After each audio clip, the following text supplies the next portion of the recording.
I'm Tino Outlet, and this is David the Pangolin, and we are Pop Pop Chart Chart Reviews. Reviews. We're committed to the highest standard of enjoyable and at times hilarious podcasts. They were the best of songs, they were the worst of songs, And we decide to keep them or leave them. Welcome everyone. The songs we'll be covering are Hawaii by Maluma, Holy by Justin Bieber featuring Chance the Rapper, Roses by St. John, remixed by Iman Beck, Breaking Me by Topic featuring A7S, Lovesick Girls by Blackpink, and that's it. Yeah. Okay, first thoughts? I've only heard 3 of these songs out of 5, which is actually more impressive than I thought. Okay, the theme for tonight is the Global 200, or at least the first 100 of the Global 200, because some smooth brain over at Billboard thought it'd be a good idea to restrict the 200 to not 200, to the first 100. Which is better than what they did with other things where they restricted to the first 3. Yeah, like the Japan list. Yeah, basically they have Billboard Pro, because, it's totally not like you can just Google these things. Or, here's a fun fact that you may not know. The phone version lets you view some of those pro lists for free. Wow. That may not work as soon as this goes up. They may have patched it, but that is something that I have been able to do. Anyway, let's get into this. Hawaii by Maluma. Okay, so first off, were we supposed to sympathize with him? to be honest with you, I mean, the message of the song was Basically, hey, get with me, despite the fact the only attraction I've shown you is when I literally tried to pay you to go out with me. Because you look very pretty on the Instagram. I mean, wow. Song sounded nice at least. It sounded nice. It sounded really great, but he is just sleazy. And then, not to mention the music video, which was just kind of confusing. I mean, you can't really tell that's happening in the song if you weren't watching the video, whereas with some other songs, kind of like maybe sort of Blinding Lights, you can kind of tell that's happening in the video by listening. Because,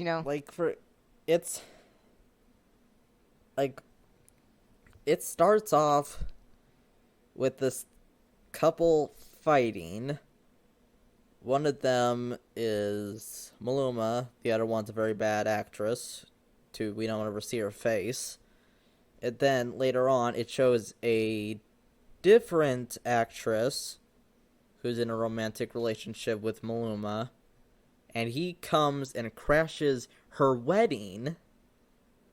And then the security has to literally drag him out by his heels. And then he flips them off while he heads to his car. And then the bride just randomly... We have no established connection between him and the bride. It seems like he just drunkenly stumbled into the wedding hall. But then she drives after him, and the only interaction they have is he calls her mamacita, and she says por favor, as in kind of please don't leave, when then he says sorry, then speeds off, and then it ends.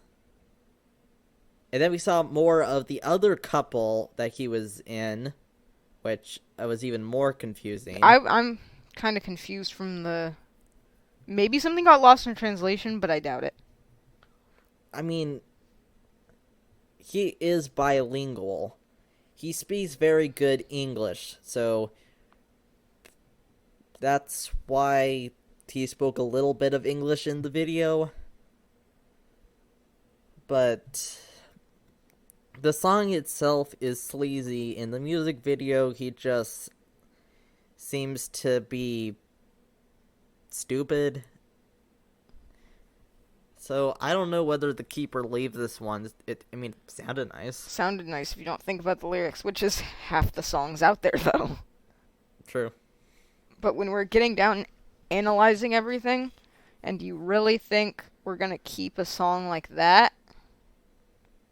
I don't know. Yeah, I mean, just it's a bit problematic, really. Just thinking about, he says, basically the thing is you look pretty on Instagram, so I want to go out with you. But she doesn't want to go out with him, and it seems like according to the video, she is at her wedding. And he's already in a relationship with someone else that's not going very well.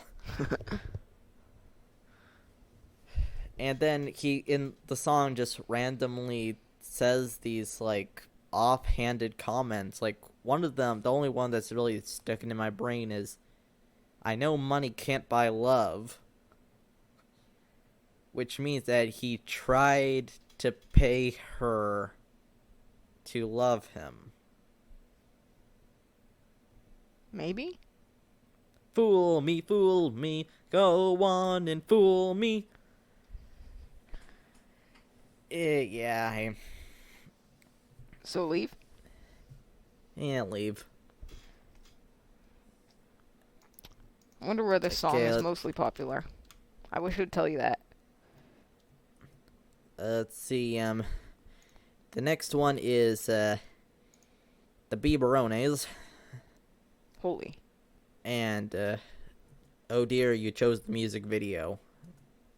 Okay, anyways, let's get into it. The way you hold me, hold me, hold me, hold me, hold me, feel so holy. What did you think? I hate it.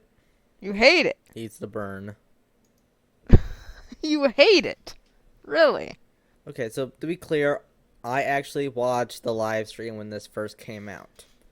Now, I think the plan was that people were going to be way too tired to give a full critical analysis of the song when it came out on that live stream, which worked because I didn't mind it. I just thought it was a bit boring.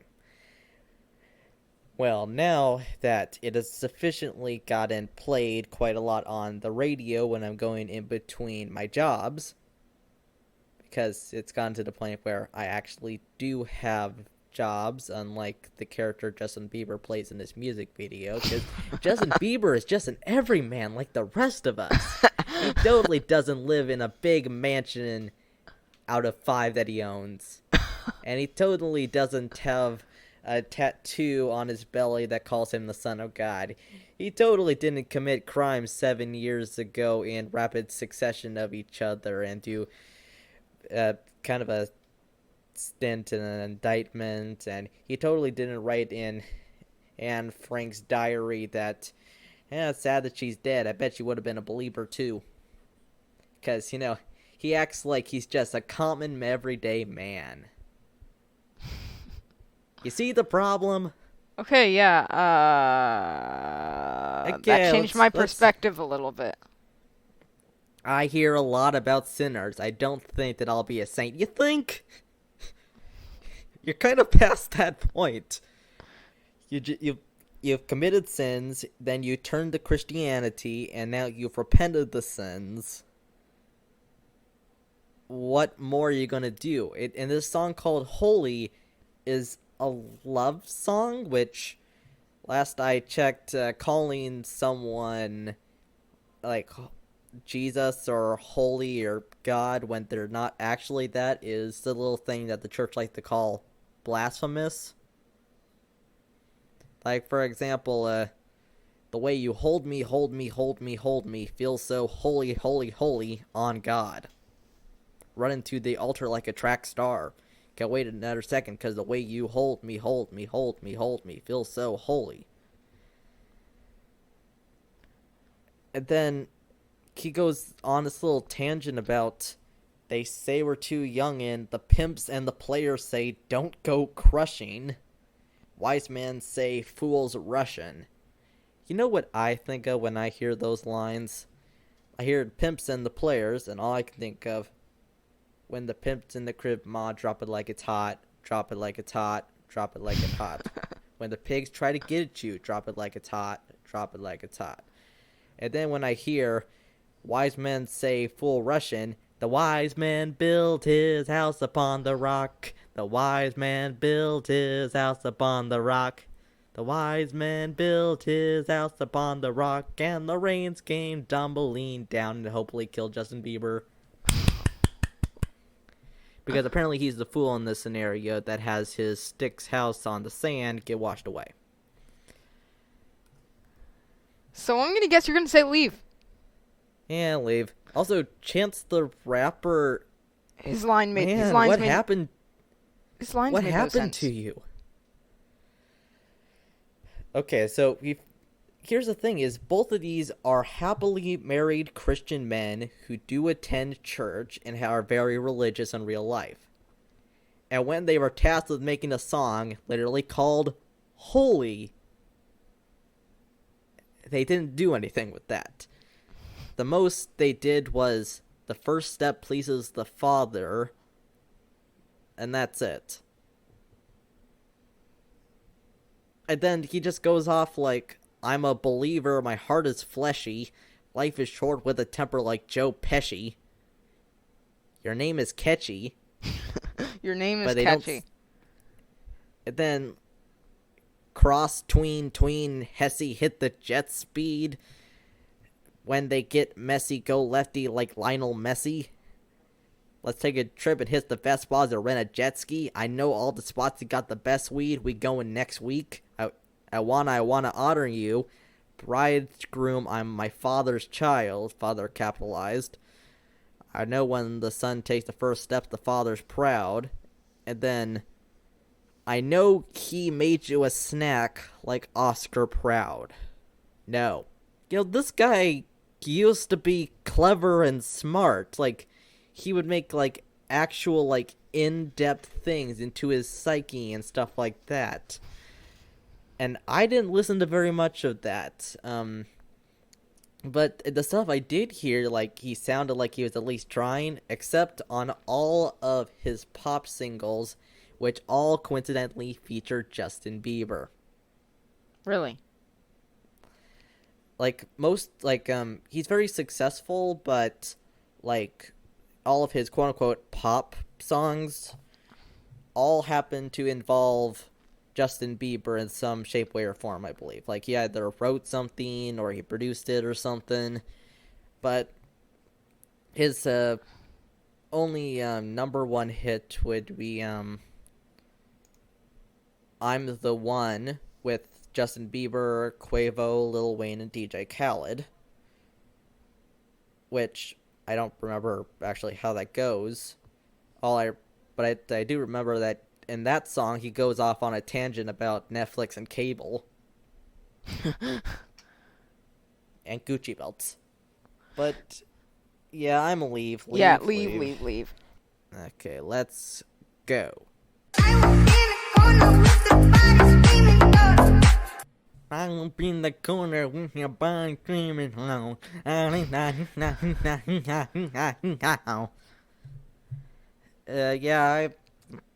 I like the dance beat behind this one. Don't have much of an opinion on it. It just kind of is there. Well, good luck to anyone that can actually decipher every single one of these lyrics correctly. Fun fact, this remix speeds the song up. If you listen to the original, Yeah. it's the most boring thing ever. It's like, slow. And I can see why this one was the one that got popular. Yeah. Roses. I'm up in the corner with a body screaming dolo. Roses. I'm up in the corner with a body screaming dolo. Definitely more catchy and memorable. I'm a keep because it's catchy and memorable, but the beat is memorable and the and the fact that you can't understand it. I'm a keep, though I will critique it for the fact that the 19-year-old trusts, not the trash guy. I mean trash literally because he works recycling trash and everything, but all he did was he sped it up and added an out of sync bass line on the bottom of it, which sounds really weird if you have a subwoofer. Okay, next. Yeah, breaking me. You're breaking me, la la la la la la la. I know you're a big fan of this song. Yes, I am. I don't even know what it is. It's just like, like the songs I like this year, they always put me in some sort of mood. Like Hint, literally hint, the song, hint. like literally the song "Mood" puts me in a mood. "Come and Go" puts me in a mood. And this song, like, I don't know what it is, but there's something magical in it that puts me in a mood that's all of its own. Like, for example, a lot of songs this year that I like, they put me in kind of the same mood. Like, for example, "Mood," "Come and Go," This song. but like, see, those are like a mood. They're like, oh yeah, I really like this. But this one, it just makes me happy. See, Like, I just can't help but like feel happy when I hear this song, and I don't know why. that's odd because this seems like a song you wouldn't like. It's very repetitive. It doesn't really get anywhere. And you're not a big fan of Head and Heart, and I think they sound pretty similar. And that's the thing I don't get is like, I shouldn't like this, but I do. And again, like, you like Franchise to an extent, so. Yeah, and I watched a review of that today, and all the guy on that had to say was, it was literally, he said that, so apparently Franchise was supposed to be a McDonald's commercial, and he was wondering, how is this supposed to be a McDonald's commercial? Also, what did I just listen to? I don't remember anything from it. Which I thought was very surprising. And so he gave it a 1 out of 5. Because he couldn't remember much of it, and the MIA verse really ruined everything. Which is well, I agree, the that's MIA verse was terrible. that's true. But like, It wasn't the same guy that gave Highest in the Room a good review, was it? no. Because I think He gave that a 0 out of 5. yeah, for good reason. Those songs are two completely different worlds. But And anyway, we so- already covered Franchise, so Yeah, but like, this song, like, Franchise kind of puts me in a mood, but it's not really playing to my happy mood. And Come and Go I really like, and they put me in kind of a medium high tier mood, kind of mood higher than Come and Go. And then Breaking Me, I don't know why, but it just, whenever I'm like just like out and about and I hear that song, I just feel like a smile creep on my face, and I don't know why. So I'm a keep. okay, keep. I'm not a big fan of it, but if you like it this much, it kind of overpowers mine. Okay, on to the next one. Lovesick Girls. Well, I just felt like I ate a bunch of Pixie Sticks. At first, I liked the song, and then it just became tolerable towards the end. I don't know what it was, but I thought of two things. One, the song started off good, and then it kind of and then it was just so repetitive, started to be not as good. And two, Korean is much harder looking than Japanese. The thing is to me it's a bit confusing. So it's like you have this like high energy beat, like this dance beat, but it doesn't sound right. Like, I'm used to Korean dance beats, and they don't all sound like Gangnam Style. I'm aware of that, but they kind of, I don't know, it just doesn't sound right. And so I don't know. I think I'm just gonna leave it just because I don't care about it. Yeah, I'm gonna leave too. Okay, they were the best of songs. They were the worst of songs.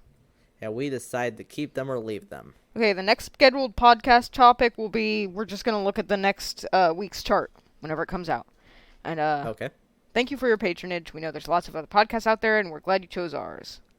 Any suggestions? Comment below.